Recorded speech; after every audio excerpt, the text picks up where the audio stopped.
Bonsoir à toutes et à tous. Merci précieux téléspectateurs pour votre fidélité à l'émission Vie transformée. Ça sera toujours pour nous un plaisir de vous faire découvrir ces vies transformées par le Seigneur Jésus-Christ, comme celle que nous avons en ce moment sur le plateau de Vie transformée, qui a aussi connu une transformation extraordinaire. Apollinaire, c'est de lui qu'il s'agit, avait un passé coloré par l'alcool, la drogue, la cigarette et une vie de broutage. Entendez par là la NAC en ligne, qui est une activité illicite qui lui faisait gagner beaucoup d'argent. S'enfonçant donc dans cette activité, Apollinaire a visité des féticheurs tant au niveau national qu'au niveau international, jusqu'à devenir lui-même un féticheur. Au lieu donc de la prospérité, du bonheur, le fruit récolté par cette activité était la misère, le chômage, la maladie, la dépression et même l'oppression satanique. Sa rencontre avec le Seigneur Jésus-Christ a entièrement et totalement transformé sa vie. C'est un numéro spécial que je vous invite à suivre ici dans Vie transformée. Vous êtes prêts? Sûrement, on démarre maintenant. Apollinaire Ametse, c'est de lui qu'il s'agit, notre témoin de ce jour. Apollinaire, bonsoir, merci d'être sur le plateau de Vie transformée. Merci, bonsoir aussi à vous. C'est un plaisir pour moi d'être sur ce plateau. Merci pour l'invitation. Merci, c'est un plaisir partagé. Avant qu'on ne plonge dans votre parcours jalonné d'aventures, dites-nous qui est Apollinaire dans la vie de nos jours. Apollinaire, dans la vie actuelle, est chef d'entreprise, spécialisé dans la vente et location de véhicules, l'import-export et transit-douane. Dans quelle communauté? Il est dans quelle communauté? J'appartiens à la communauté missionnaire chrétienne internationale et je suis l'un des dirigeants dans la zone spirituelle de Port-Bouilly, précisément à Gonzagueville. À Gonzagueville. Pas de précision sur la situation matrimoniale, marié, célibataire? Pas encore marié, pas encore fiancé. Ah là, ici, on transforme des vies. C'est une très bonne nouvelle, sûrement pour des téléspectateurs, et nous croirons sûrement parce que on te retrouvera un autre jour pour une autre histoire avec sûrement une alliance à l'annulaire gauche. Tel est notre souhait. On va entrer donc dans le vif de ton histoire. Chaque histoire commence toujours quelque part. Et si on faisait un petit voyage dans le temps pour retrouver ce jeune Apollinaire que vous étiez, à quoi ressemble son quotidien et surtout son univers familial? Merci beaucoup. J'ai vécu, je dirais, l'enfance vraiment très agréable parce que je vivais avec le père et la mère. Je vivais aussi avec mes deux sœurs. Mes parents étaient chrétiens. Nous sommes arrivés en Côte d'Ivoire en 98 et nous fréquentons l'église presbytérienne. Et vous étiez où? J'étais au Togo, précisément à Palimé. Et mon père travaillait ici comme mécanicien chauffeur. Et c'est à la suite de ça que ma mère et moi, nous sommes venus en Côte d'Ivoire le rejoindre. Donc nous avons vécu précisément à Dufou depuis 98 jusqu'au jour d'aujourd'hui. Dans la commune de Port-Bouilly. Dans la commune de Port-Bouilly. Et les parents étaient animistes? Les parents étaient chrétiens. Ils fréquentaient l'église presbytérienne jusqu'en 2000 où nous avons tous connu la CMCI. Ah, la CMCI en 2000, oui, la communauté missionnaire chrétienne internationale. C'est ça. Donc, vous avez connu cette communauté. C'était donc la continuité, une routine de lecture de la Bible, de participation aux différentes réunions. Donc, le jeune Apollinaire accompagnait plus ou moins ses parents ou suivait ses parents. Et là, qu'est-ce qu'on vous a dit? Est-ce qu'il y a eu déjà, lors de ses premiers pas dans la CMCI, déjà, est-ce que tu te souviens de ce qui se passait? Oui. Mes premiers pas dans la CMCI, on m'avait déjà appris à lire la Bible. On m'avait déjà appris à méditer, à jeûner, à participer aux rencontres. Je me rappelle bien que j'avais déjà fini la Bible entièrement 2 fois quand j'ai intégré la CMCI à l'époque. Et là, c'était autour de quel âge? Ça tournait, j'avais pratiquement 12 à 13 ans. À 12 à 13 ans. Et déjà là, 2 fois la parole de Dieu. Oui. Et la question déjà qui retentit dans notre esprit, comment un jeune qui a lu 2 fois la Bible, qui partait régulièrement aux rencontres, hein, si on s'en tient à tes propos, puis se retrouver brouteur, quel a été le déclic? Je dirais que tout a commencé dans la classe de 3e. Je fréquentais une école qui accueillait pratiquement les enfants de personnes aisées. Mon père étant mécanicien chauffeur, ma mère étant commerçante.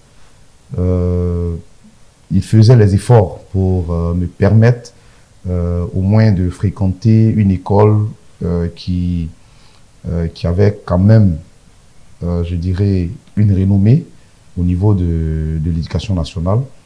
Et je dirais que c'est venu par la convoitise, le fait d'envier les autres enfants, parce que je remarquais simplement que les autres enfants, on les déposait dans des véhicules personnels, ils avaient des téléphones dernière génération.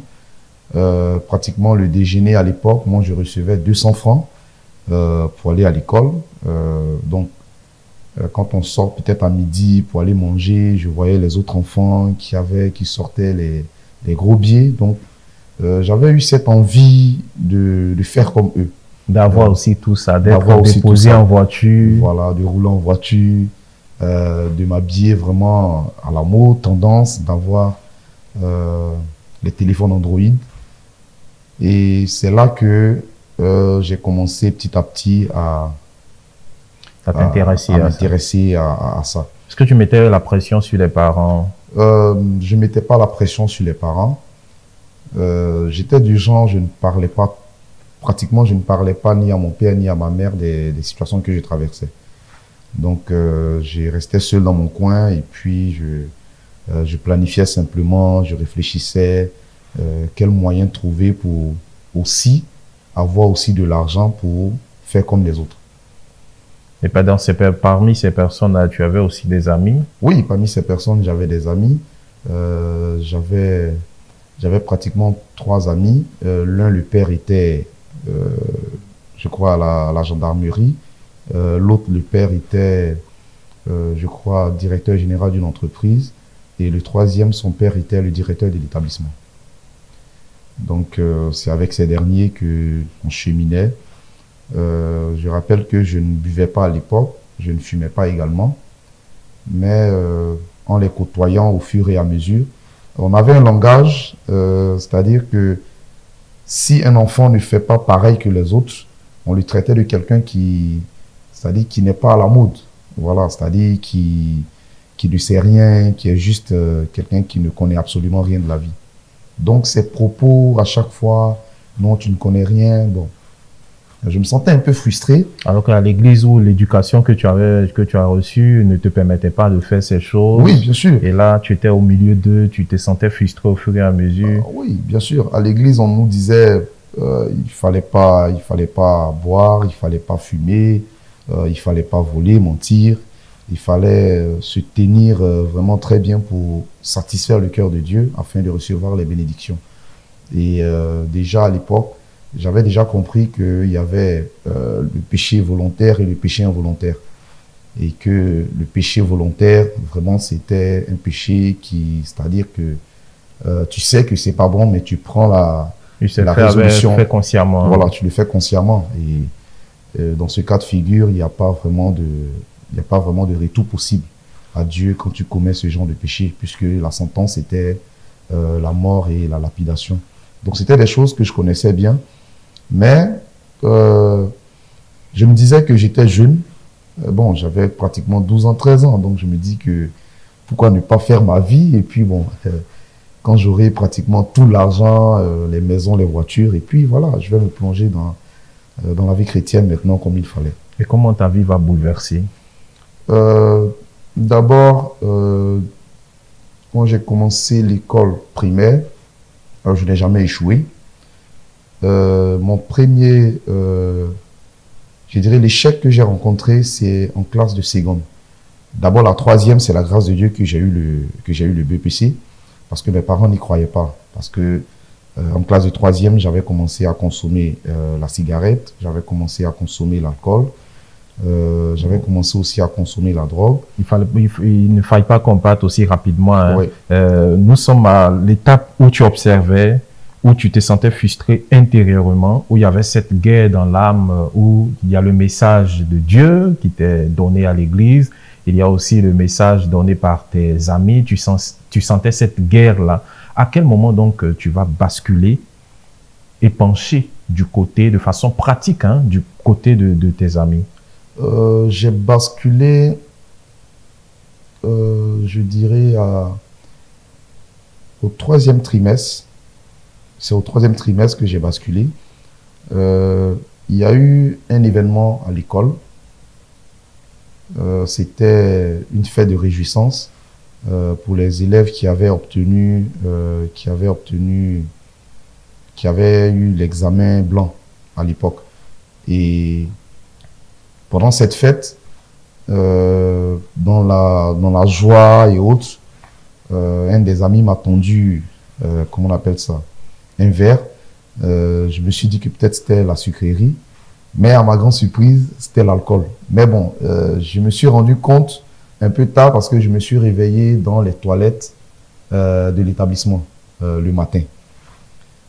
Et à la suite de ça, il y a eu les moqueries. Oh, vraiment, c'est quelqu'un, il connaît rien. Le voilà couché dans les toilettes là-bas. On lui dit de venir, il veut pas. Donc, c'était là, en fait, ton baptême, ton initiation. C'était là mon initiation à l'alcool. Et quand je me suis réveillé, j'ai dit non, qu'il fallait que je dois me venger parce que je peux pas accepter qu'on me dise que je supporte pas l'alcool. Non, non, non, c'est pas possible. Et c'est là que tout a commencé. Et là, à fond, j'ai commencé à consommer l'alcool. À fond, j'ai commencé à consommer l'alcool. Et j'ai pratiquement, je dirais que même ceux qui m'avaient initié ne pouvaient plus avec moi. Et là, quelle a été la réaction des parents? Est-ce que quand tu entrais à la maison, les parents avaient déjà constaté que la bouche puait l'alcool? Oui, les parents avaient déjà constaté. Mon père, d'abord à l'époque, quand il a appris que je consommais l'alcool, c'était la chicotte, hein, c'était pas comme à notre époque maintenant. On me battait, mais bon, j'avais cette pensée de toutes les manières, si je fais, ils vont me battre. Donc, j'étais devenu un habitué. Voilà, donc ça me disait absolument rien. Voilà, je sais de toutes les manières, je vais boire, quand je vais rentrer, ils vont me battre, je vais demander pardon, je vais pleurer, et puis bon, ça passe. La décision en fait, avait été déjà prise. Oui, j'avais déjà pris la décision. Et j'avais même vu un ami, j'avais même décidé de quitter la maison et de rejoindre cet ami-là pour que nous puissions partager la maison ensemble. Donc c'est par là que l'alcool est entré. La cigarette ensuite est venue par cet ami avec qui j'habitais parce que je ne dormais plus fréquemment à la maison. Donc tu as même quitté la maison? J'ai quitté la maison. Et là, c'était autour de quel âge? J'avais quitté la maison, c'était autour de 14 ans, 15 ans déjà. Waouh! 14 ans, 15 ans, j'avais déjà quitté la maison. Je dormais dehors. Quand ça me plaît, je rentre à la maison. Il fut un moment, c'est ma mère qui disait que ça ne sert à rien qu'on me batte à chaque fois et qu'il fallait la prière. Donc ça fait que quand je viens, bon, il y avait quand même quelques petites punitions de ne pas manger et tout ça. Bon, je m'en foutais au fait parce que dehors, j'arrive à manger. J'ai des amis que je côtoie qui me font part de quelques sommes d'argent. Je mange et autres. Donc, franchement, je me sentais bien dans cette ville. Est-ce que tu as poursuivi les études? J'ai poursuivi les études difficilement. J'ai repris la classe de seconde. Quand je suis allé en première. Et là, c'était la première fois oui, ça c'était la première fois que j'ai repris une classe. C'était en seconde. Quand je suis allé en première, déjà l'envie d'aller à l'école ne m'intéressait plus. Ça ne m'intéressait plus. Quand je suis arrivé en classe de première, je crois mon père m'avait appelé. Il m'a dit que j'étais assez grand, que ce qu'il me demandait, c'est que j'obtienne le bac. Et si j'obtiens le bac, ce que je vais faire de ma vie. Que c'est la seule chose qu'il me demandait. Donc, difficilement, je partais à l'école, mais je faisais l'école missionnaire au fait. Je partais pas régulièrement. Je vais quand je veux. Je partais simplement dans un établissement qui n'est pas loin de là où je fréquentais. C'est là qu'on se réunissait pour fumer la drogue. Et quand on finit, je rentrais à la maison, je partais dans les maquis. J'ai commencé assez tôt. Donc, en plus de l'alcool, la Oui, cigarette, l'alcool, la et cigarette. là, vous avez poursuivi Et avec j'ai la poursuivi drogue. avec la drogue en classe de première. Et j'ai agi ainsi jusqu'en classe de terminale. Et en classe de terminale, la première année, quand je suis allé présenter le bac, j'ai échoué à 1 point. Quand je suis allé prendre le résultat, quand j'ai vu que j'avais échoué à 1 point, l'envie même d'aller à l'école m'avait... J'avais pris la décision radicale de ne plus mettre les pieds à l'école. Et à l'époque, en classe de terminale, j'avais déjà côtoyé des frères, des amis qui étaient déjà dans le broutage. Mais seulement qu'ils étaient plus avancés que moi. Moi, c'était mes débuts, donc je ne connaissais pratiquement rien, mais je m'y faisais avec un peu. J'avais quelques notions en informatique, donc je m'adaptais un peu au fur et à mesure. Donc j'avais pris goût parce que je les voyais qui entraient dans des agences Western Union, qui retiraient des sommes d'argent pratiquement de 500 000, 1 million, ils ont ça sur eux, on s'assoit dans des maquis. Quand on échange, non, ben c'est ma femme blanche qui m'a envoyé. J'aimais bien ce langage, c'est ma femme blanche. Surtout que le déclic auparavant, c'était même le fait que tes amis étaient dans merci, c'était ça. Sortaient des voitures. Voilà, ils avaient des véhicules. Je me rappelle, l'autre, il était en décapotable. Bon, je trouvais aussi que leurs parents ne disaient pratiquement rien. Au fait, c'est ce que je ne comprenais pas. Je dis, mais pourquoi eux, leurs parents ne disent rien alors que moi, mes parents me disent non, si c'est pas bon, il faut aller à l'église. Mais personnellement, quand je regardais aussi la vie de mon père, bon, je me suis posé des questions. J'appréciais pas ça. J'appréciais pas parce que quelqu'un qui connaît bien la mécanique, qui travaille dans une entreprise, mais bon, on n'avance pas.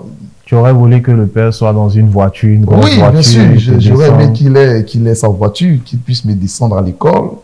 J'aurais aimé ne pas vivre dans une maison, dans une chambre salon, dormir au salon avec les petites sœurs et tout ça. Donc, ça m'a quand même un peu, je dirais, frustré quelque part. Donc, je voulais un changement. Et à partir pour ce changement, pour toi, il fallait donc embrasser la vie de broutage ou d'être un brouteur. Effectivement. Et comment tu vas poser les premiers pas dans cette activité illicite-là? Quand j'ai échoué au bac, j'ai décidé comme ça de ne plus aller à l'école. Je suis allé voir mon père, je lui ai dit, vraiment, j'ai échoué à 1 point, je ne peux plus. Parce que tu m'as dit de travailler, j'ai travaillé. Et malgré que j'étais quand même turbulent, mais j'ai travaillé, j'ai échoué à 1 point. Il m'a demandé pardon, je lui ai dit non, que vraiment, de toutes les manières, on va à l'école, c'est pour avoir de l'argent. Bon, j'ai un moyen rapide de me faire de l'argent, donc ça ne sert à rien que je parte à l'école encore. Je me souviens qu'il a demandé aux oncles de venir me voir, parler avec moi et tout ça. Mais ce qui m'a poussé à ne plus aller à l'école même, c'est que je crois 1 mois après les résultats du bac, sur le net, j'ai commencé à causer avec une personne. Et c'était la première fois pour moi de toucher la somme de 500 000 francs. C'était la première fois pour moi d'entrer dans une agence Western Union. Donc là, tu as eu à arnaquer oui, j'ai eu à arnaquer une personne. Et j'ai récupéré la somme des 500 000. Je me suis assis. J'ai dit, mais tiens, voici l'argent que je cherche depuis longtemps. Donc, ça ne sert à rien que je parte à l'école. Donc, c'est là que ça a commencé. Donc, j'ai pris mes bagages et j'ai quitté la maison définitivement. Définitivement. Et je suis allé m'installer avec cet ami en question. Sinon, auparavant, tu faisais des allers-retours, oui, par moment, quelques visites. Par moment. Donc là, définitivement, j'ai pris mes affaires et je suis allé directement chez cet ami. Et j'étais avec lui. Et c'est là que tout a commencé. Lui aussi était un brouteur. Hein, Oui, lui ça. était un brouteur. Lui, il Ok. était un peu plus, il était un peu Plus reconnu avancé. que moi. Parce que la maison où on était, c'est lui-même sa maison qu'il a construite à partir de l'argent du broutage qu'il avait. Donc, nous étions ensemble. Il me coachait petit à petit. Voici ce qu'il faut faire. Voici les documents qu'il fallait saisir. Voici les signatures. Il fallait faire des cachets et tout ça. Et c'est lui qui m'a, je dirais, formé très bien dans ce domaine. Et c'est comme ça que j'ai abandonné les études. L'année qui a suivi, j'ai présenté le bac pour la deuxième fois, espérant l'avoir. Je ne l'ai pas eu. Donc, à la suite de ça, La décision était la prise. décision était déjà prise. Et comment tu vas évoluer donc dans cette vie de brouteur? Mon évolution, je dirais que ce n'était pas vraiment agréable parce que au fur et à mesure que j'avançais petit à petit, je n'avais jamais auparavant visité un féticheur ni un marabout. Il fut un moment, j'ai été invité par un de mes amis qui m'a dit qu'il fallait que si je voulais atteindre le niveau, le stade de pratiquement 10 millions, 15 millions et 20 millions, il fallait vraiment que je parte voir des féticheurs, des marabouts. Bon, au départ, j'étais un peu réticent. Je lui disais que non, pour moi, déjà la connaissance que j'ai me suffit. Je recevais pratiquement les 200 000, les 300 000, les 500 000, ainsi de suite. Et chose bizarre, c'est que cet argent, quand je prends cet argent, le même jour, cet argent finissait. Parce qu'on s'asseyait dans les maquis, il fallait consommer l'alcool et tout ça. Donc j'avais, c'est-à-dire le désir d'avoir encore un peu plus, s'est fait ressentir. Et c'est là que pour la première fois, ce dernier m'a accompagné chez un féticheur à Abidjan ici. Nous sommes allés le voir après des consultations et autres. Il m'a demandé de fournir de l'argent. Je devais me laver avec une potion qu'il avait préparée dans un canari quelque part là. Et les vêtements que j'avais pris pour aller devaient rester avec lui. Donc, j'ai pas trouvé ça méchant, c'est juste un lavage. Donc, je me suis lavé tranquillement. Quand on a fini, j'ai laissé les vêtements que j'avais pris, j'ai laissé avec lui et j'ai pris de nouveaux vêtements et je suis parti. Et c'est à la suite de ça que les choses ont pris une autre tournure.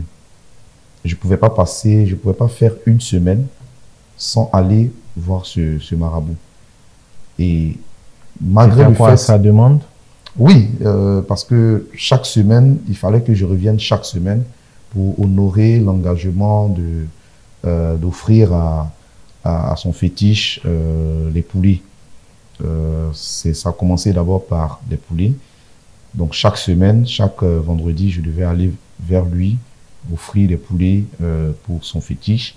Et chaque semaine, je recevais en moyenne de la part de la personne que j'embarquais la somme de 1,5 million. Chaque semaine, pratiquement 1 million 500 par semaine. 500 par semaine. Petit à petit, au fur et à mesure, il m'a dit non, que vraiment, vu que je suis régulier et j'étais parmi ces personnes-là qui honoraient vraiment les engagements que j'avais pris avec lui, donc il allait me recommander à quelqu'un qui était à Boaké. Je lui ai dit, il n'y a pas de problème. Et ça a été mon premier voyage. Je suis allé à Boaké, je suis allé rencontrer un féticheur. Ce dernier m'a demandé un mouton, je me rappelle bien un mouton, avec une certaine somme d'argent. Il fallait simplement recevoir de ce dernier un cadenas que je devais venir avec sur Abidjan. Et toute personne avec qui je dois échanger, je dois demander de l'argent, il fallait que je prononce le nom de cette personne sur le cadenas à 3 reprises et je fermais le cadenas. Et ensuite, la personne allait remettre, il allait céder à ma requête. Et j'ai trouvé ça pas vraiment difficile à faire. Donc, facilement, j'ai accepté. Et c'est comme ça que je suis revenu sur Abidjan avec le cadenas. Donc, je ne partais plus chez l'autre à Abidjan ni à Bouaké. C'est-à-dire que pour mes remerciements, je faisais ça par des dépôts. Et c'est comme ça, et ça fonctionnait petit à petit, mais seulement que quand j'ai commencé à ce stade, je n'arrivais plus à dormir les nuits. C'est-à-dire que quand je reçois cet argent, la nuit, je dois finir cet argent-là dans la même nuit. C'est quoi? C'est lui qui l'avait demandé? Non, que tu finisses. Non, c'est pas lui qui me l'avait demandé, mais c'est-à-dire je ressentais une pression du fait que quand je reçois l'argent, cet argent ne doit pas rester. Donc, je dormais pratiquement pas la nuit. C'est les matins, peut-être autour de 10h, 11h que donc tu passais tes nuits où? Je passais mes nuits dans les boîtes de nuit, dans les maquis, à consommer, à dilapider l'argent, à fumer la drogue et tout ça. Et voici ce à quoi l'argent servait. Et jusqu'à un certain moment où l'un de mes amis, qui est aujourd'hui à la CRS 1, m'a invité dans son village au nord de la Côte d'Ivoire. Et je suis allé. Quand je suis allé, il m'a permis de rencontrer un marabout. Et j'avais expliqué cette situation au marabout, que c'est comme ça que j'avais visité un féticheur. Bon, à la suite de ça, voici ce qui s'est passé. Il m'a conduit chez un autre féticheur à Bouaké, mais j'arrive pas à dormir les nuits. Donc non seulement il faut pas que l'argent reste entre tes mains, et en plus même tu n'arrivais pas aussi à dormir. Donc vraiment je sais pas, j'ai expliqué au frère, il m'a dit non, que tu pouvais trouver une solution. Il m'a dit oui, qu'il n'y a pas de problème. Je crois que j'ai fait un mois. J'ai fait un mois là-bas. On a fait des lavages. Il m'a donné des trucs à boire. J'ai fait des sacrifices. Quand on a fini, il m'a posé la question de savoir qu'est-ce que je veux. J'ai dit non, que ce que je souhaite, c'est avoir de l'argent. Mais cet argent, je veux avoir cet argent et pouvoir réaliser avec cet argent. C'est ce que je souhaite. Et je ne veux pas aussi des choses qui vont m'attirer des conséquences. Parce que, arrivé à un certain moment, on apprenait que telle personne est allée voir un féticheur, il est devenu fou et tout ça. Donc, je ne voulais pas entrer dans ces trucs. Il m'a dit, il n'y a pas de problème. Il m'a donné, il m'a remis un fétiche que je devais mettre ça dans mon placard, avec un canari que je devais venir avec sur Abidjan pour me laver régulièrement. Et à la suite de ça, il m'a dit, il n'y a pas de problème, si c'est au niveau de l'argent, t'inquiète. Je causais déjà avec des personnes en ligne qui me faisaient parvenir de l'argent. Les personnes que j'arnaquais, il y avait 2 femmes et 2 garçons. Donc, leur nom, j'ai communiqué leur nom là-bas. Il y a eu un travail qui a été fait à partir de leur nom, à partir de leur image. Et je suis revenu sur Abidjan. Donc, je ne partais plus vers ce dernier. Je pouvais moi-même faire les rituels directement. Il t'expliquait ce que tu devrais faire. Chaque vendredi, je devais offrir un sacrifice de mouton chaque vendredi. Et chaque lundi, je devais laver le canari. Et c'était tout. Seulement que quand je reçois l'argent, il fallait que je lui envoie un certain montant en fonction de ce que j'ai et ce que je veux moi-même lui donner. Donc, c'est ce que je faisais. Tu arrivais à dormir? Ah oui, bon, dormir, je dirais pas dormir paisiblement, parce que c'est dans la nuit que le show se fait, c'est pas la journée. Donc, mais pratiquement, il y a des soirs, quand j'ai pas envie de sortir, j'arrivais à dormir. L'argent également ne partait pas, c'est-à-dire que je pouvais garder l'argent sur 1 semaine, 2 semaines. Enfin, il y avait eu de l'amélioration par rapport à ton passé. À mon passé, pardon. Donc, j'ai vécu comme ça. Ça fait que les autres qui étaient aussi brouteurs comme moi ne partaient plus vers d'autres féticheurs et marabouts. C'est-à-dire qu'ils venaient me voir avec leurs clientes qui refusaient de leur donner de l'argent. Moi, je faisais le travail. Leurs clientes envoient l'argent. Moi, je récupère ma part. Ils récupéraient leur part. Donc, tu faisais ça chez toi à la maison? Oui, je faisais ça chez moi à la maison. J'avais je louais une maison pour moi-même et je louais une autre maison juste à côté pour mes amis. Mais seulement que dans la maison où mes amis dormaient, c'est là que se trouvait tout ce qu'il fallait pour ce travail. Donc, c'est comme ça, petit à petit, au fur et à mesure. Mais la chose que j'ai remarqué, c'est que je n'arrivais pas à investir cet argent. Bien vrai que j'avais le désir peut-être d'acheter des terrains, de faire des trucs, mais je n'arrivais pas à acheter un terrain avec. Quand l'argent vient, c'est les maquis, les boîtes de nuit, les drogues. Bon, je faisais pratiquement rien, rien d'extraordinaire avec cet argent. Et pendant ce temps où tu étais à fond, quels étaient tes rapports avec tes parents? Ma mère et mon père refusaient bien évidemment de recevoir de moi de l'argent. Donc, ma mère m'encourageait toujours. Non, vraiment, ce que tu fais, c'est pas bon. Il faut changer. Viens à Jésus. En tout cas, ma relation avec ma mère c'était vraiment amical parce que elle faisait tout pour m'exhorter à changer. Elle me donnait même des conseils. Que non, cet argent-là, tu vois, tu fais rien avec cet argent. Tu n'arrives même pas à acheter un terrain ni rien. C'est inutile. Que vraiment il faut changer et tout ça. Donc même quand tu essaies d'aller leur oui, offrir certaines choses. Mes petites sœurs, par contre, quand je leur donne de l'argent, elles prenaient. Mais quand je donne de l'argent à ma mère, elle dit non, qu'elle ne veut pas. On rappelle que tes parents, ton père et ta mère étaient membres. Nous parlons de cette période. De cette période, ils étaient membres de la CMC. De la CMC jusqu'à présent. Jusqu'à présent, bien sûr. Donc, ma mère me disait non, qu'elle ne veut pas. Mon père dit non, qu'il ne veut pas de cet argent parce que ce n'est pas de l'argent que j'ai gagné à la sueur de mon front. Je mens aux gens pour récupérer de l'argent, je fais du fétichisme pour avoir de l'argent qui n'en veulent pas et que d'arrêter même de donner ça à mes petites sœurs. Je me sentais un peu blessé, mais bon, il fut un moment, j'achetais juste les vivres puisque je venais donner de l'argent en espèces qu'ils refusaient. Donc j'achetais. Tu trouvais un moyen qu'ils puissent utiliser ce que tu faisais. J'achète les sacs de riz, les vivres, je dépose à la maison. Et puis je lui dis, si tu veux, il faut jeter. Et puis je prenais ma route, je partais. Toi, tu ne cherchais plus à savoir ce qu'ils allaient en faire par la suite. Voilà. Donc, c'est comme ça que on fonctionnait jusqu'à ce que je trouve une petite amie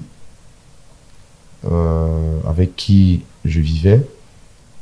Et je pense que j'ai vécu ainsi pendant plus de 12 ans.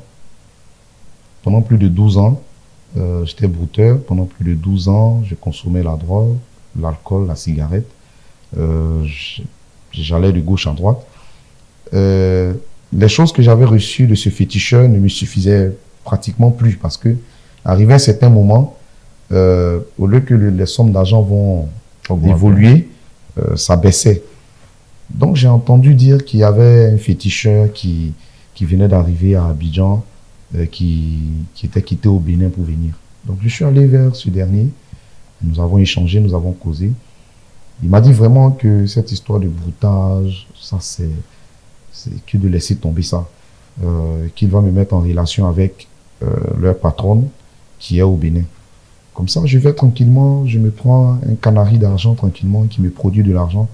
Il avait même il avait quelque chose avec lui qui lui produisait de l'argent. Et d'ailleurs, c'était le seul féticheur que moi j'ai vu, que j'ai visité, qui est riche.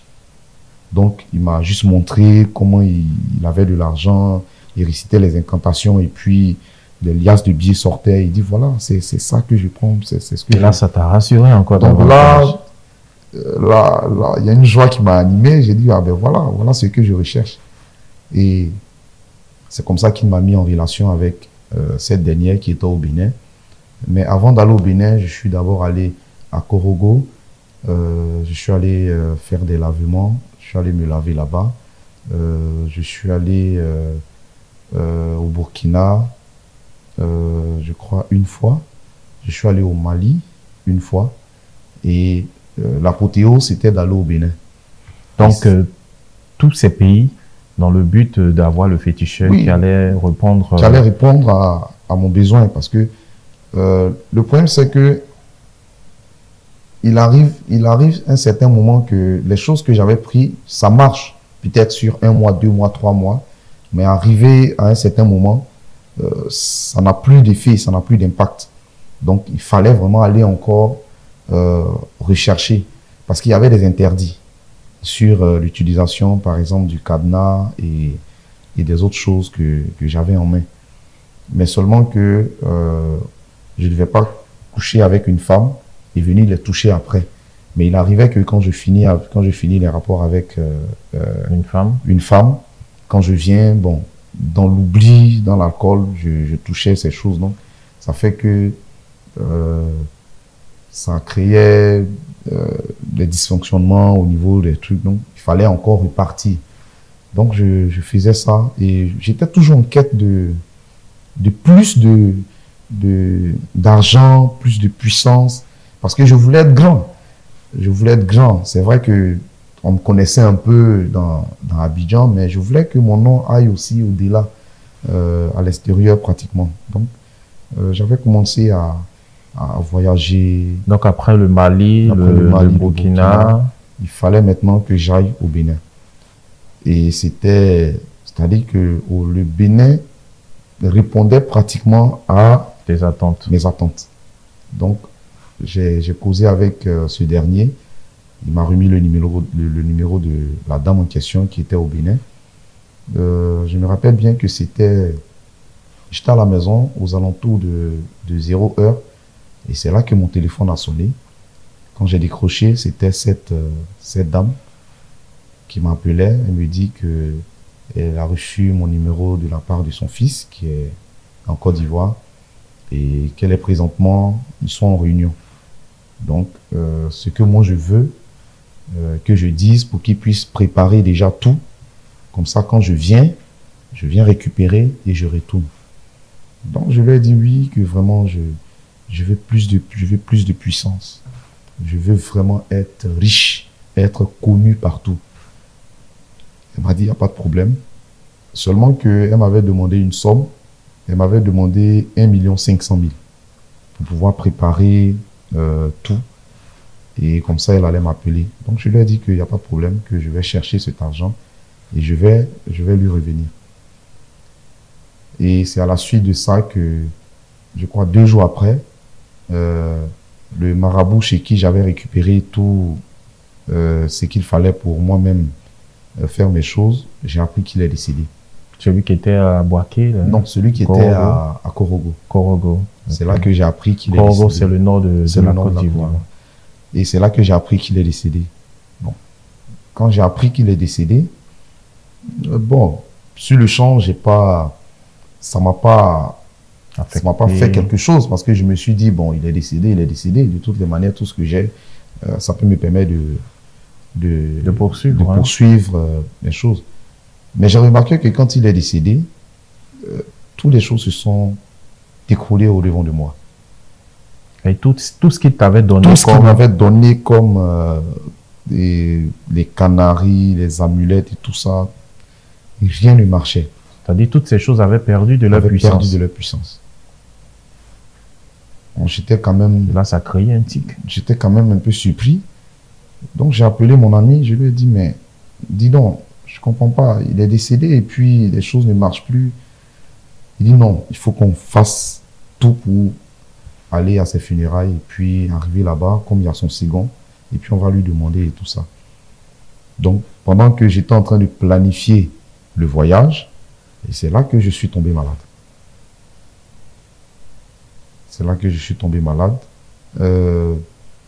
Donc, j'ai pas pu effectuer le déplacement.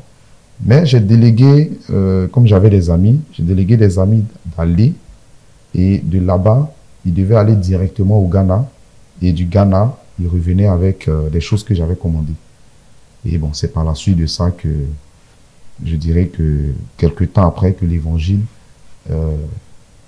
m'a été prêché de nouveau.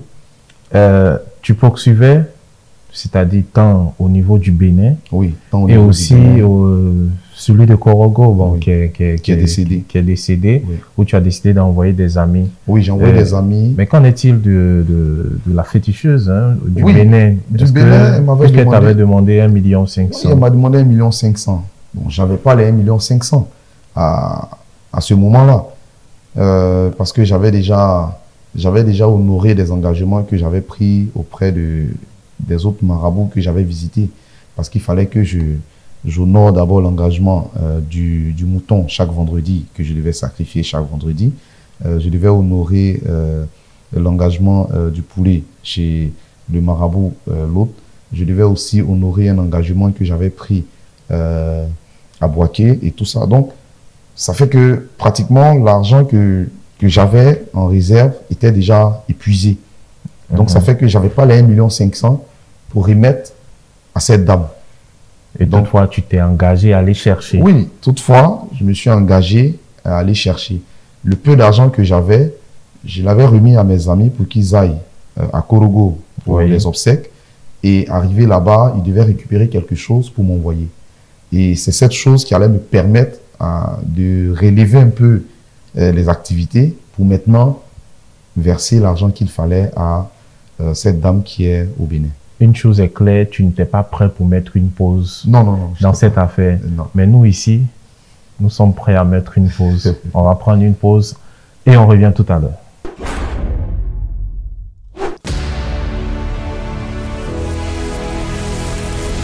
Radio, télévision, Voix de la Croix, la chaîne de la Bible.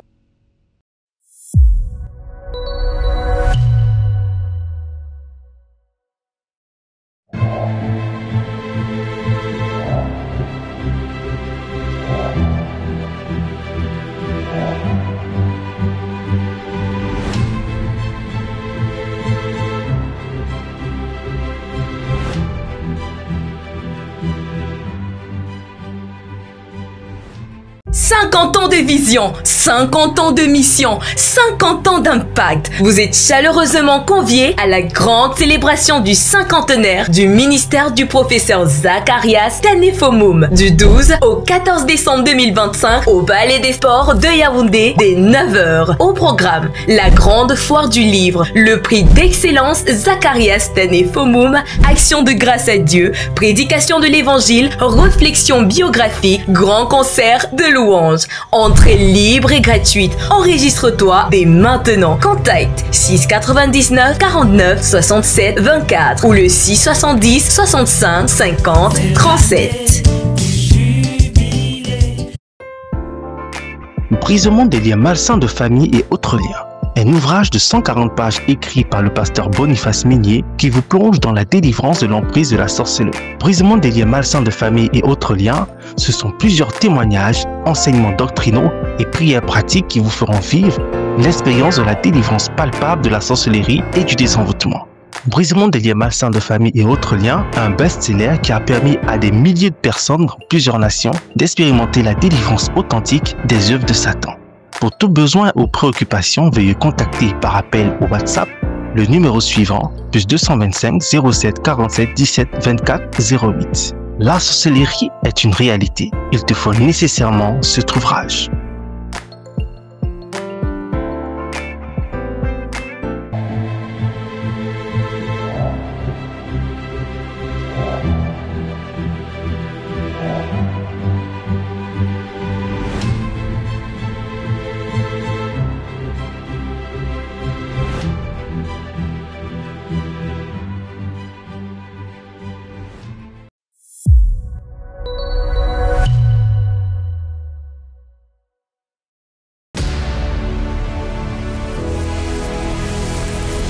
Radio, télévision, Voix de la Croix, la chaîne de la Bible.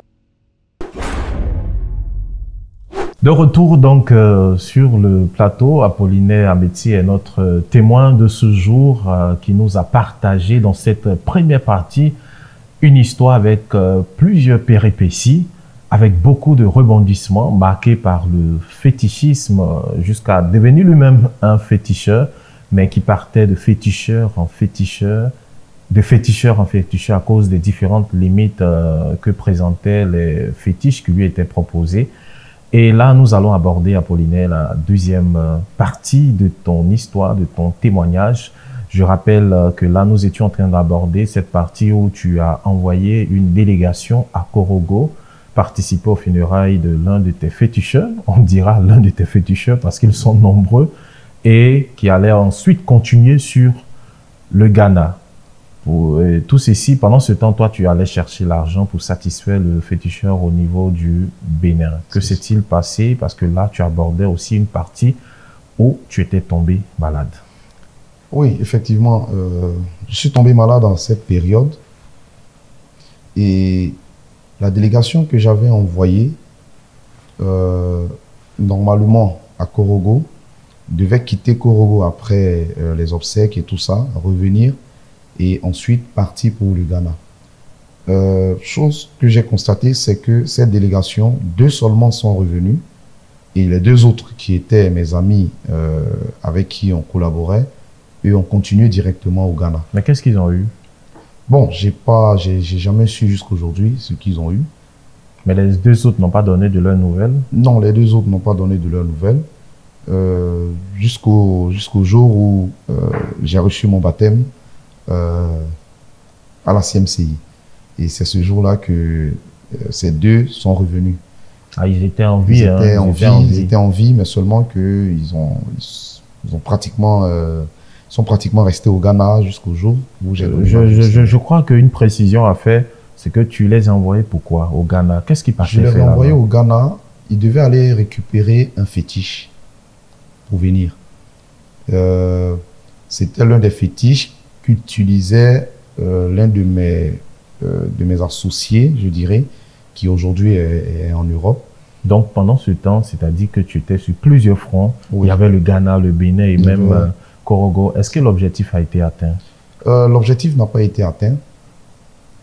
C'est, je dirais, des années plus tard que j'ai compris que c'est Dieu lui-même qui avait commencé par ma maladie, qui avait créé cette confusion. Ok, parlons maintenant de maladie. Tu avais quoi? C'était juste une simple toux, chose que je ne peux pas expliquer jusqu'aujourd'hui. C'était juste une simple toux. Je pouvais passer pratiquement toute une journée, pendant plus de 4 heures de temps, en train de tousser sans cesse. C'est-à-dire tu te lèves juste le matin et tu as constaté que tu tousses. Oui, c'est-à-dire qu'un matin, je me suis levé, je suis assis comme ça et je ne fais que tousser. Je peux tousser comme ça sans cesse pendant 4 heures de temps, avant que ça ne s'arrête. Et juste peut-être 2 ou 3 minutes ou 5 minutes de répit et la toux reprenait. J'imagine que tu as eu le réflexe d'aller à l'hôpital. Oui, je suis allé à l'hôpital, on a fait les analyses. Je me suis dit que, bon, plus de 12 ans en train de fumer la cigarette, en train de fumer la drogue, consommer l'alcool. Donc, je me suis dit que peut-être les poumons et tout ça sont pratiquement touchés. Donc, je me suis dit, c'est peut-être la cause. Déjà, tu t'es fait un diagnostic. Voilà, je me suis fait un diagnostic. On arrive à l'hôpital, chose bizarre, c'est que après les examens, les radios et tout ça, quand les résultats sortent, on me dit que mes poumons, mes organes, rien n'est touché. Bon, j'étais quand même surpris parce que le médecin qui était en face de moi, je lui ai dit, mais ça fait plus de 12 ans que je fume la cigarette, je fume la drogue, je bois l'alcool. Bon, tu me dis que je n'ai rien. Bon, lui-même, il était surpris. Il dit, ok, mais lui, il ne comprend pas parce que si tu dis, ça fait plus de 12 ans que tu fumes, tu fais tout ça, bon, voici les résultats. Bon, ma mère était à côté, mais là, tu as sollicité. Oui, j'étais avec ma mère. Elle était à côté et elle riait seulement. Bon, je n'avais pas compris pourquoi elle riait. C'est plus tard que j'ai compris pourquoi elle était en train de sourire. En tout cas, il y a beaucoup de plus tard dans cette affaire. Ah oui, on reviendra sur tous ces plus tard. Et là, vous sortez de l'hôpital sans réellement une orientation. Oui, quand je suis sorti de l'hôpital, j'avais trouvé judicieux de quitter la maison où j'étais et de revenir en famille. Au moins, étant près de la mer, je pense que je pourrais quand même suivre quelques traitements pour la toux et autres. Donc c'est comme ça que j'ai quitté la maison où j'étais et je suis retourné en famille. Et c'est quand j'étais en famille, bon, je prenais des comprimés, des indigénas et autres, mais ça n'allait pas du tout. Ça n'allait pratiquement pas du tout. Continuais toujours à tousser. Oui, je continuais toujours à tousser. Ça s'empirait au fur et à mesure. Ça s'empirait au fur et à mesure. Pendant plus de 3 à 4 mois. Est-ce que tu arrivais à dormir? Pratiquement pas. Pratiquement pas. Parce que la nuit, c'était des tours intensifs. Et je ne pouvais pas dormir parce que quand je ferme les yeux, je me voyais dans une prison. Je me voyais dans une prison enchaînée. Et dès que je vois un truc comme ça, je me réveille en sursaut. Donc, je n'arrivais pas à dormir. Et j'expliquais pas ça aussi à mes parents. Donc, c'était comme ça. Bon, j'ai vécu comme ça au fur et à mesure. Je recevais plus la visite de mes amis et tout ça. Ah là, j'étais prêt à demander où étaient tes amis. Ah oui, non, ben, j'avais plus de leurs nouvelles. Bon, je recevais plus de visites. Et les fétiches étaient restés de l'autre côté? Oui, les fétiches étaient restés de l'autre côté, dans la maison.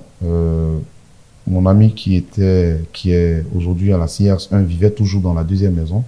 Donc, c'est lui qui entretenait un peu la maison et tout ça. Mais j'avais complètement abandonné la maison là-bas. Donc, j'étais en famille pendant tout ce temps. Et quelle solution va se présenter à toi? Parce que là, tu es devant nous, tu ne tousses pas, là. Ah oui, bien sûr. Non, il y a sûrement une solution. Oui, il y a une solution. On précise que pendant 4 mois. Hein, oui, pendant 4 mois, je suis resté dans cette maladie pendant 4 mois. Donc, tous les médicaments que tu prenais contre la toux, ça ne produisait absolument rien. Rien du tout. Donc, je crois que c'était un samedi. Et j'ai reçu la visite de 2 frères, le frère Bakou Kevin, qui est à Ménignan maintenant, et un autre frère qui m'ont rendu visite. Nous avons causé. Tous deux de la CMCI. Oui, de la CMCI. Alors, ils m'ont dit, ah, mais frère, mais tu étais avec nous. Mais pourquoi tu es reparti? Il y a de cela 12 ans. Oui, il y a de cela, non, plus de 12 ans même. Plus de 12 ans. Ils disent, non, mais il faut revenir, il faut revenir, il faut revenir. Je leur ai dit oui, on va voir. Et puis ils sont partis. Mais 2 jours après, pendant que j'étais couché, je me suis souvenu de cette parole. Les péchés volontaires, pour ceux qui ont commis les péchés volontaires, leur sort, c'est la mort. Et j'étais là, je disais, mais bon, pourquoi souffrir de la sorte? Une toux qui finit pas, j'arrive pas à dormir. Bon, il est préférable que je me suicide et puis voilà, on passe à autre chose. Donc j'étais couché dans la chambre et puis j'étais en train d'imaginer comment exécuter ce plan de suicide là. Prendre le drap, balancer ça sur le bois en haut et puis faire un nœud là et puis me pendre facilement. Et pendant que je voulais me lever, j'ai entendu une voix qui a sonné même dans la chambre. Mon désir, ce n'est pas que le méchant meure, c'est qu'il se répande de ses péchés et qu'il soit sauvé. Donc, quand j'ai entendu cette voix, j'ai crié. Ma mère est rentrée. Je lui pose la question, c'est toi qui as parlé tout à l'heure? Elle dit non, qu'elle n'a rien dit. Et puis elle a commencé à rire, elle est ressortie. Bon, j'ai dit, mais bon, ok. J'étais là, petit à petit, j'étais encore en train de somnoler. Et j'ai entendu la même voix encore répéter la même chose. 2 fois. La 3e fois, j'ai appelé ma maman, j'ai dit, bon, cette histoire de repentance là, je vais reprendre ça. Et elle m'a posé la question, bon, tu veux qui pour reprendre ta repentance? Pour te conduire à la repentance. Pour me conduire à la repentance. J'ai dit, je vais voir le pasteur Koulibaly Roland. D'abord, elle a souri. Elle dit, ah, mais il a dit non, c'est avec lui que je veux faire ma repentance. Est-ce que tu le connaissais tous? Oui, je le connaissais tous. Nous avons, dans les années 2000, celui qui m'encadrait spirituellement, c'était le frère Kota Eric, qui est en France maintenant, qui était le meilleur ami du pasteur Koulibaly Roland. Donc, j'ai dit non, que je veux le voir pour faire ma repentance. Et elle m'a dit, d'accord, il n'y a pas de problème. Et à la suite de ça, je suis allé le voir. Difficilement, je suis allé. Nous avons échangé. Et il m'a dit non, que de prendre un cahier et de mentionner tous mes péchés dans le cahier. Et vu que je suis souffrant, de juste prendre 2 jours de jeûne. Je lui ai dit non, que je vais faire les 3 jours. Il dit non, fais 2 jours. Je rappelle que c'est lui avec ma mère qui m'accompagnait à l'hôpital qui m'ont accompagné à l'hôpital pour les examens et tout ça. Donc je lui ai dit non, je vais faire 3 jours. Il dit non, fais 2 jours. Et c'est comme ça, je suis rentré dans le jeûne de 2 jours, étant malade, partiel. Et je remplissais le cahier. Et pendant que je remplissais le cahier au fur et à mesure, mes larmes coulaient. Je me suis posé la question, j'ai dit, mais je me rappelle que j'ai lu 2 fois la Bible. Et ce n'est pas que je ne connais pas les Saintes Écritures, ce n'est pas que je ne connais pas, disons, la volonté de Dieu. Je connais bien la volonté de Dieu. Et je sais que toutes ces choses que j'ai faites sont des choses que j'ai faites volontairement. Ce pas des choses que j'ai fait involontairement, comme si je ne savais pas. Ils te sont tombés dessus. Voilà, ça c'est de mon plein gré que j'ai commis toutes ces choses. Est-ce que vraiment le Seigneur pourra me pardonner?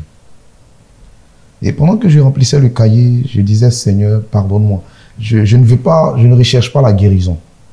Je ne veux pas être guéri parce que je sais que ce que j'ai fait, c'est vraiment volontaire. Je ne veux pas aussi vraiment... Je sais que je suis destiné peut-être à aller en enfer. Mais la seule chose, c'est que je veux juste te demander pardon. Si tu veux me pardonner, tu me pardonnes. Si tu ne veux pas me pardonner également, il n'y a pas de problème. L'essentiel, je reconnais que tout ce que j'ai fait, c'est volontaire. Et c'était cette pensée qui m'animait pendant que je remplissais le cahier. Jusqu'à ce que j'ai fini de remplir le cahier. Et le 3e jour, je suis allé chez le pasteur Koulibaly Roland et nous avons fait la repentance. Quand nous avons fini la repentance ce jour-là, je suis rentré à la maison vraiment étant léger. Et chose que j'ai constatée, c'est que je toussais pratiquement pendant plus de 4 heures d'affilée, non-stop. Mais après la repentance, je toussais, mais c'était pas comme avant. C'est-à-dire que je pouvais tousser peut-être 1 heure, et puis bon, peut-être c'est encore dans 3 heures, 4 heures de temps après que je toussais. Je sentais qu'il y avait quand même de l'amélioration. Et le sommeil, la nuit? Je dormais tranquillement, paisiblement. Et je me rappelle que le même jour où j'ai fini ma repentance, quand je suis rentré, j'ai fait un songe. Dans le songe, j'étais enchaîné dans une prison, les mains, les pieds, et j'ai vu un homme entrer dans la prison, en tout blanc, qui m'a remis une clé, qui a ôté les chaînes, et je suis sorti avec lui. Et quand je suis sorti avec lui de la prison, c'est comme dans une ville. C'est-à-dire la ville se trouvait dans un creux. Et dans cette ville-là, les gens buvaient, fumaient. C'est-à-dire la vie que je menais auparavant, c'est cette vie-là que les gens... Et j'ai vu cet homme qui était venu en blanc, qui me disait de marcher. Il y avait un chemin qui était là. Moi, j'ai pris le chemin de gauche. Lui, il a pris le chemin de droite. Et nous marchons, nous étions en train de sortir au fur et à mesure, jusqu'à ce que nous sommes sortis de cette ville. Et quand nous sommes sortis de cette ville, je me suis réveillé. Quand je me suis réveillé, j'ai retrouvé les marques des chaînes au poignet, physiquement, au poignet et au pied. Bon, quand je me suis réveillé, je n'ai pas vraiment prêté attention à cela. Je n'ai pas partagé aussi au pasteur Koulibaly, je n'ai partagé à personne. Mais certains pourraient dire que parce que tu tousses, tu es malade, et là tu prends conscience que tu dois recevoir le pardon de Dieu, donc tu décides d'énumérer tes péchés. Et qu'en est-il du fait, par exemple, juste de tenir compte seulement du fait que Dieu va te pardonner, mais de ne pas pouvoir reprendre cette ancienne vie, ou bien de ne pas recommencer encore cette ancienne vie? Est-ce qu'il y avait un engagement fort à ne pas recommencer cette vie que tu avais menée dans le passé? Ouais, au fait, quand j'ai pris la décision de revenir au Seigneur, disons de faire ma repentance, pour moi, j'avais pas d'espoir que je vive au fait.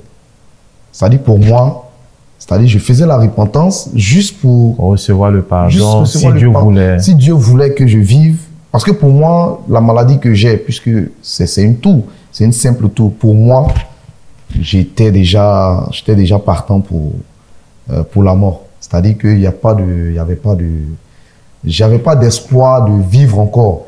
Et si j'avais peut-être l'espoir de vivre encore, bien évidemment que je ne vais pas reprendre les choses. Mais je faisais ma repentance, pas parce que j'avais l'espoir de vivre. Pour moi, c'était déjà clair que j'allais mourir.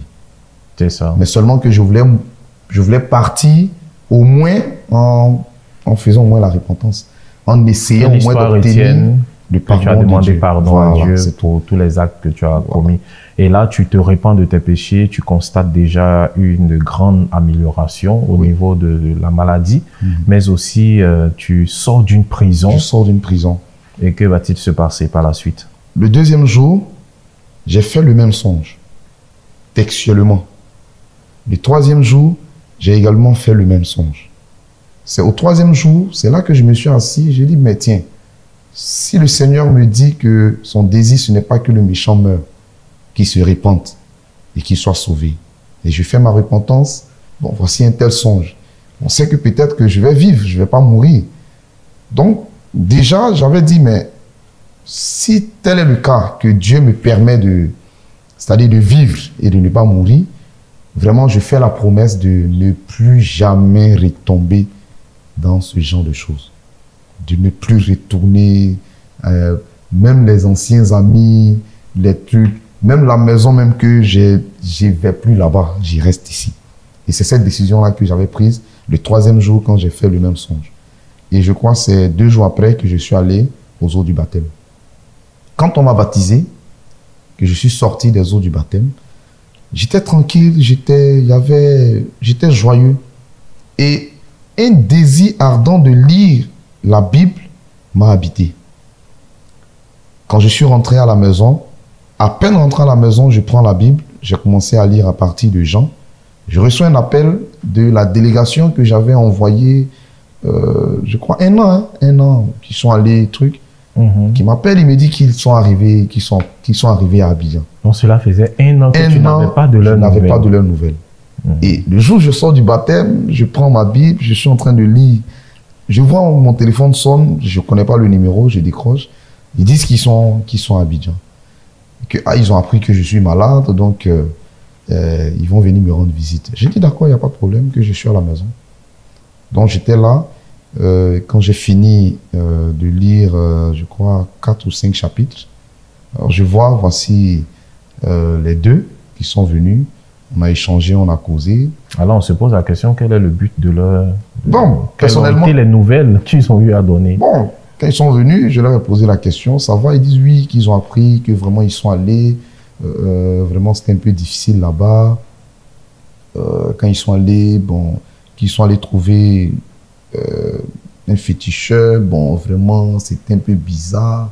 Bon, vraiment des histoires. Franchement, je ne comprenais même pas ce qu'ils disaient même. Tout ce que je voulais, c'est qu'on finisse rapidement de causer et puis, bon, je vais retourner à ma lecture de la Bible. Et pendant que je les accompagnais, on marchait, on causait. On est arrivé chez l'un, à son domicile, et il rentre, il ressort avec une pierre. Il me dit non, que voici la pierre. Tu vois cette pierre-là, tu prends, tu mets ça sous ton oreiller et tu dors. La maladie là, ça va partir, c'est fini ça. Donc quand il m'a donné la pierre était dans ma main, le temps qu'il est rentré pour aller s'échanger, pour qu'on sorte. J'ai entendu une voix qui m'a dit clairement, mais je t'ai même pas encore pardonné et tu veux déjà commettre un péché. Je regarde à gauche, à droite, bon, je sais pas qui m'a parlé. Donc la pierre étant dans ma main, j'ai balancé la pierre sur le toit de la maison. Quand il est sorti, il dit bon, on s'en va. Il a dit oui, allons. On a marché. Et c'est là que je lui ai dit, ah mon ami, où tu me vois là, moi j'ai fait ma repentance. Hein. Il dit c'est quoi ça? Il dit, ah moi j'ai donné ma vie à Dieu. Il dit, oh arrête-moi tes bêtises là. J'ai dit non, je suis sérieux. Que je viens à peine même de faire mon baptême. Il dit non. Ok, bon, après on va parler de ça.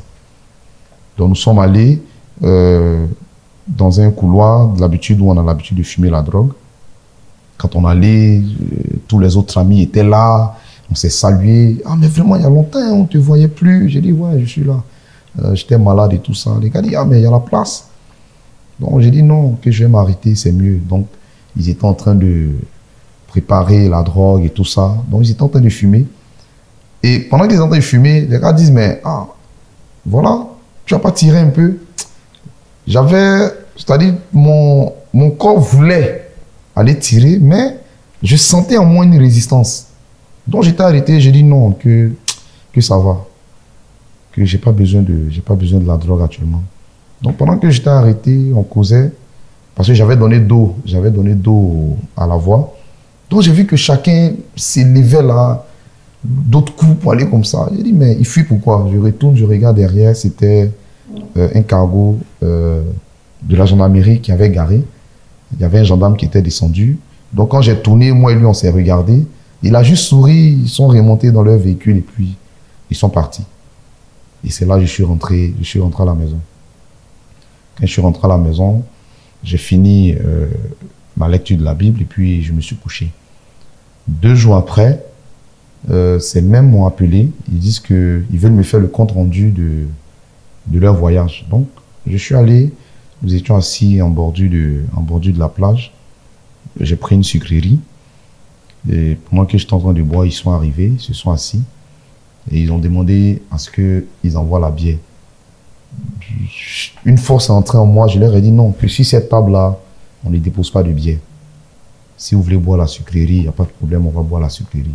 Mais si vous voulez boire l'alcool, je vous conseille de vous asseoir quelque part là-bas et puis vous buvez l'alcool. Donc il y a un qui était parmi eux, il dit mais attends, ton histoire depuis hier, tu es en train de parler que tu as donné ta vie à Jésus, tu es baptisé là. Attends, tu dis quoi même? J'ai dit non, sérieusement, que j'ai donné ma vie au Seigneur.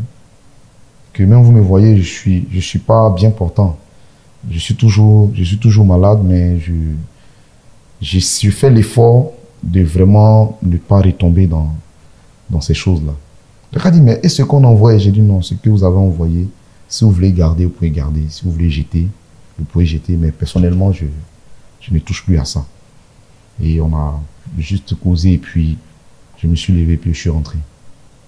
Et à la suite de ça, j'ai donné ma vie au Seigneur en septembre 2019.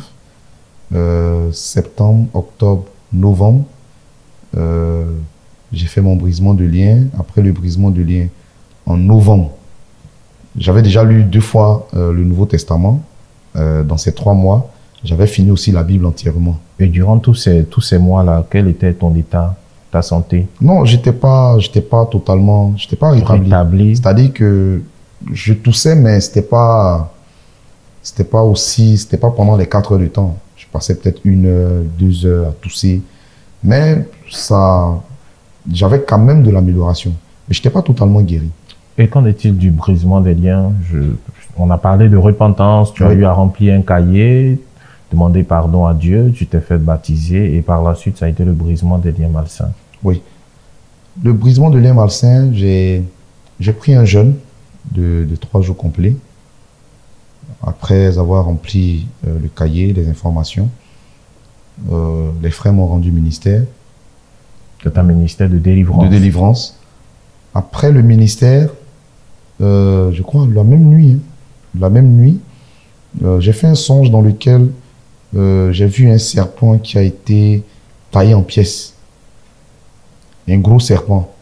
Et je rappelle juste que dans mon enfance, j'ai contracté 2 maladies dans mon enfance qui, normalement, devaient me conduire à la mort. Normalement. Mais de façon miraculeuse, il y a eu des guérisons. Et avant ces maladies, je voyais des serpents. C'est-à-dire que quand ces maladies ont commencé, j'avais vu un serpent en vision. Et c'est là que les 2 maladies ont commencé. Donc, après le brisement de lien, j'ai revu ce même serpent. Et j'ai vu qu'en songe, une épée est descendue pour le tailler en pièces et je me suis réveillé. Donc c'est à la suite de ça que j'ai continué à aller aux rencontres, les enseignements, les adorations, les campagnes. J'étais engagé le service à Dieu. Et c'est le 31 novembre, le 30 ou 31 novembre 2019, j'étais à la fin de la première lecture de la Bible. J'étais dans le livre de Apocalypse.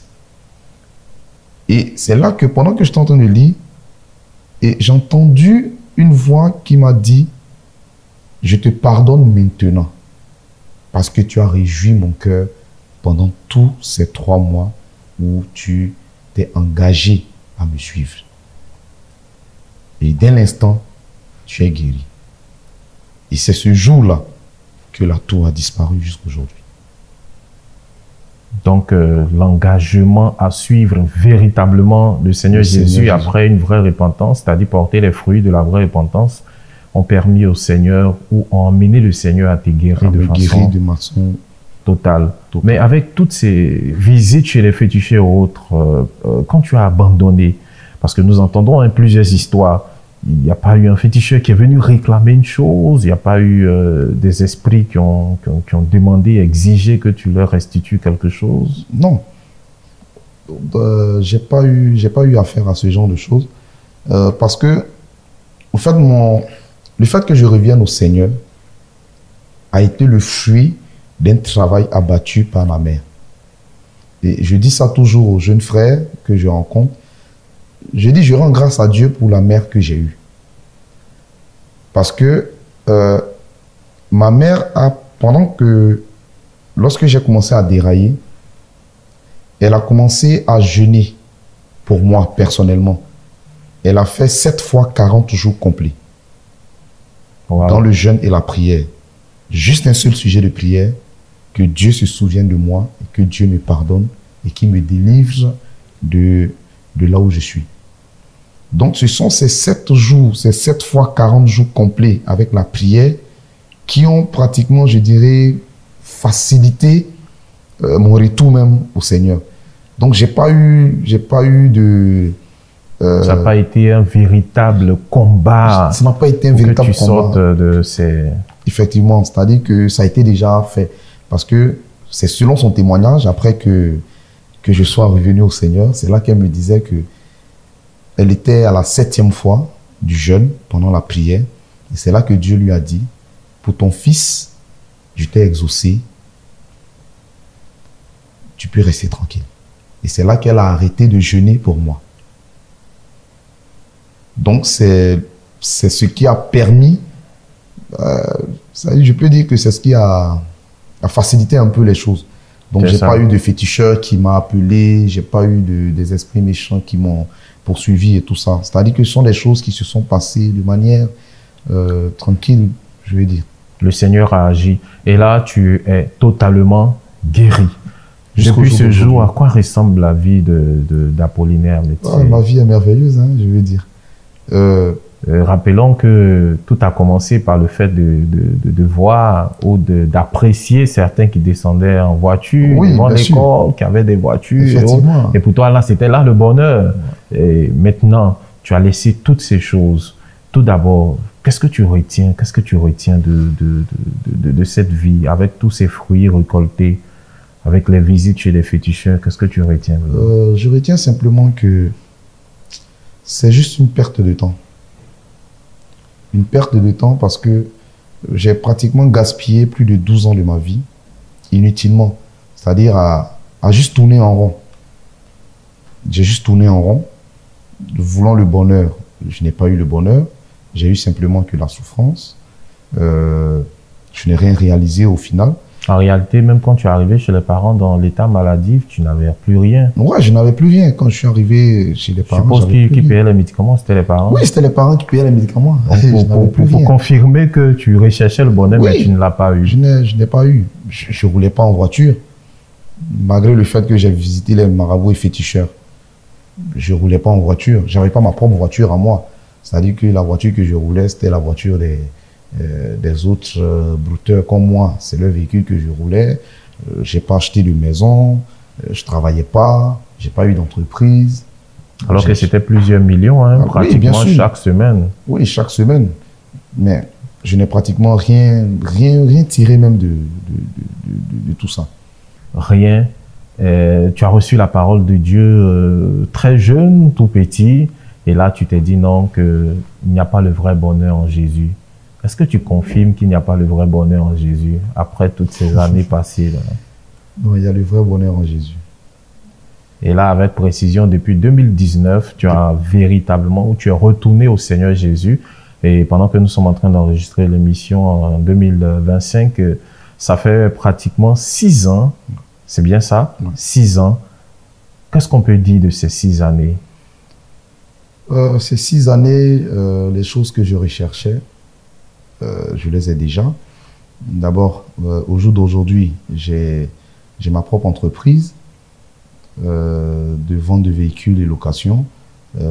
J'ai un bureau, j'ai un parc auto, j'ai des fournisseurs, je roule en voiture, je suis en cours de réalisation des projets et tout ça. Et je suis quand même heureux et satisfait parce que je dors bien la nuit. Franchement, c'est merveilleux. C'est merveilleux. C'est merveilleux. La maladie a disparu. Plus d'alcool, plus de cigarettes, plus de drogue. Tu dors parfaitement bien la nuit. Et même en Christ, tu es aussi beaucoup engagé. Oui. Je suis dirigeant d'une assemblée. Je viens tous les jours, tous les mardis à l'enseignement, les veillées. Au fait, chaque jour, mon désir de plaire au Seigneur grandit toujours davantage. Alléluia. Grandit toujours davantage. Donc, il y a véritablement le bonheur en Jésus. C'est ça. Seulement que le Seigneur accordera surtout cette femme qui t'accompagnera dans cette belle aventure en Christ.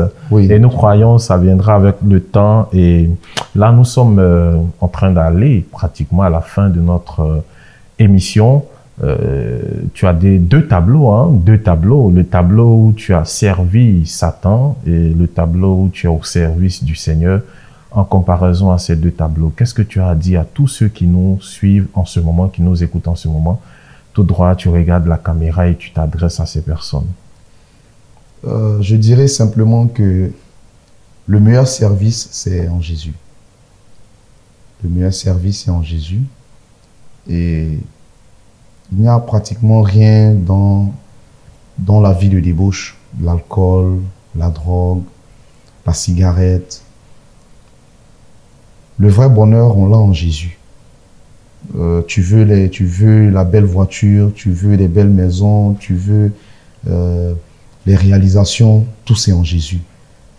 Et c'est Jésus qui accorde ces choses. Et quand il accorde, tu es heureux et tu es épanoui.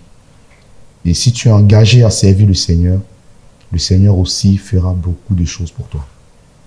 Et je conseille vraiment aux jeunes comme moi qui se disent qu'ils sont jeunes, qu'ils veulent vivre leur vie de jeunesse. D'abord, que c'est une grave erreur de vivre sa vie de jeunesse sans Jésus. Sans avoir Jésus à ses côtés, sans avoir Jésus dans sa vie. Et c'est quand on a Jésus qu'on obtient tout ce que nous voulons. Parce qu'il est le seul qui connaît ce qu'il nous faut, ce que l'homme a besoin pour être épanoui et pour être en joie. Le diable est là juste pour détruire. Il est là juste pour détruire, pour te faire errer. Tu vas gaspiller du temps inutilement. Tu vas gaspiller du temps inutilement. Donc je les conseille vraiment de venir à Jésus, d'abandonner la vie de débauche. Pour ceux qui consomment l'alcool, qui recherchent la délivrance, c'est en Jésus qu'on a la délivrance. Pour moi, j'ai pratiquement fait plus de 12 ans en train de fumer la cigarette, boire l'alcool, la drogue. Mais après ma repentance, pratiquement jusqu'au jour d'aujourd'hui, plus d'alcool, plus de cigarettes, plus de drogue. J'ai été délivré authentiquement. Et je n'ai même plus le goût même à ces choses depuis que j'ai fait ma repentance. Et c'est possible aussi pour celui qui veut réellement abandonner. Merci beaucoup. Message très bien entendu. Et là, tu comprends mieux maintenant les parents qui n'avaient pas des voitures, qui n'avaient pas cette grande maison, oui. mais ils étaient épanouis, ils étaient heureux. Tu comprends mieux maintenant les parents. Je comprends parfaitement. C'est ça, Jésus, le sage des sages. Merci beaucoup, Apollinaire. Merci pour ton passage sur le plateau de Vie Transformée. Merci pour cette belle expérience, cette belle histoire que tu nous as offerte ici sur ce plateau. Que Dieu te bénisse abondamment. Amen. Merci beaucoup à vous de m'avoir invité et merci beaucoup à tous les téléspectateurs qui nous ont suivis. Vous venez de suivre le témoignage d'Apollinaire Amétier qui est rempli de leçons. Chacun pourra se faire une leçon, mais à la suite de ce qu'il a dit, cette belle conclusion qu'il nous a présentée, nous pouvons retenir plusieurs choses. Une chose, c'est que le Seigneur Jésus est venu libérer les captifs. Nous l'avons entendu, tous ceux qui avaient la même vie que lui se retrouvaient dans un même endroit et étaient tous des prisonniers. Il a fallu donc qu'ils rencontrent le Seigneur Jésus-Christ pour être entièrement et totalement délivré. Le Seigneur peut te visiter, le Seigneur peut te délivrer. Il suffit tout simplement de lui donner entièrement ta vie et tu verras la délivrance, tu embrasseras la délivrance comme Apollinaire a eu à l'embrasser. Nous pouvons t'aider, mais aussi une autre leçon qui découle de cette belle histoire, c'est qu'Apollinaire avait rencontré dans les débuts le Seigneur Jésus et il a abandonné le Seigneur pensant qu'avec lui on n'obtient pas les choses aussi facilement ou avec lui les choses tardent, les choses ne viennent pas comme on le veut. Parfois même certains affirment que Dieu fait les choses lentement. Là, ce n'est pas la voie de la sagesse. À travers son témoignage, nous comprenons clairement que lorsque Dieu décide même de te priver d'une chose, il faut t'accrocher à sa sagesse car il recherche ton bonheur. Il a laissé le Seigneur Jésus, il est allé pendant plus de 12 ans de sa vie à servir Satan. Il est encore revenu dans cette même maison, n'ayant rien, les poches totalement vides. Là, cela lui a permis de comprendre que le Seigneur Jésus-Christ est sage et il faut l'écouter. Mais cette histoire, je pense et je crois, a été aussi écrite pour notre instruction. Pour tous ceux qui ont déjà rencontré véritablement le Seigneur Jésus-Christ, c'est un appel à la persévérance. Persévérons, notre Dieu qui veut notre bonheur sait à quel moment nous octroyer ce qui est nécessaire pour notre suivi, pour notre épanouissement et pour notre bonheur. Aussi un remerciement à la mère d'Apollinaire qui a prié 7 fois un jeûne de 40 jours complets. Parlant de 40 jours complets, c'est-à-dire qu'elle n'a pas mangé durant 40 jours. Elle a juste bu de l'eau, pas la nourriture les soirs.